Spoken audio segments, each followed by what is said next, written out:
We're walking a recently sold listing south of St. Louis today. 4 bedrooms, 3 baths, and 2,100 square feet. Let us know in the comments what you think this sold for. When you're walking a comp in a market that you're looking to invest in, you should be paying very close attention to the finish work. Most importantly, what got fixed and what didn't. The property sold here in just 1 weekend, so we know that the buyers loved what they saw here.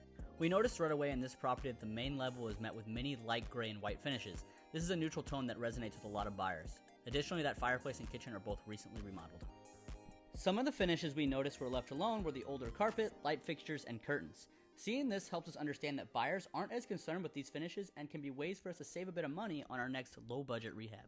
As for the paint, we find sticking with a neutral color like white or gray tends to perform the best, but with this property, that neutral tan really resonated with the buyer. Make sure and follow for the upstairs in part 2. Part 2 of the tour of the recently sold comp in our target investment market. We are checking out the upstairs in this tour. As an investor walking a sold comp, we're trying to get in the head of the buyer and understand what finishes they're looking for in the property.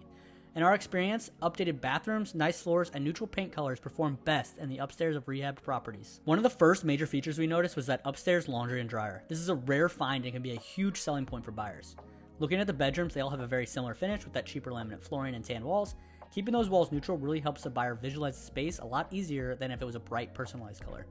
Additionally, it seems that the buyers in this market are happy with the cheaper flooring, which means we can save a ton in a low budget flip in this market. When checking out the 2 bathrooms, it comes at no surprise with how fast this property sold, that they're both nicely updated with new cabinets, countertops, and flooring.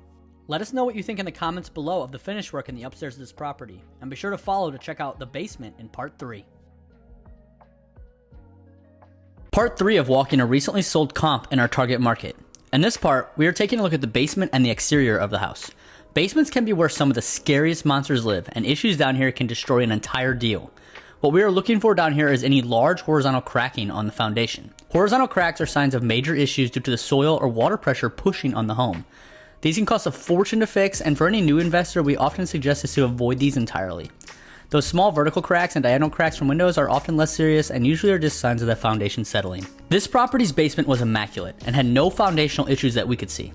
It also had that additional side room that would be perfect for a buyer to put in some built-in storage. And finally, we wanted to take a look at that HVAC and utilities, which all seem newer and in great condition. The real icing on the cake that I think helped sell this property in just 3 days was this large fenced yard and finished patio.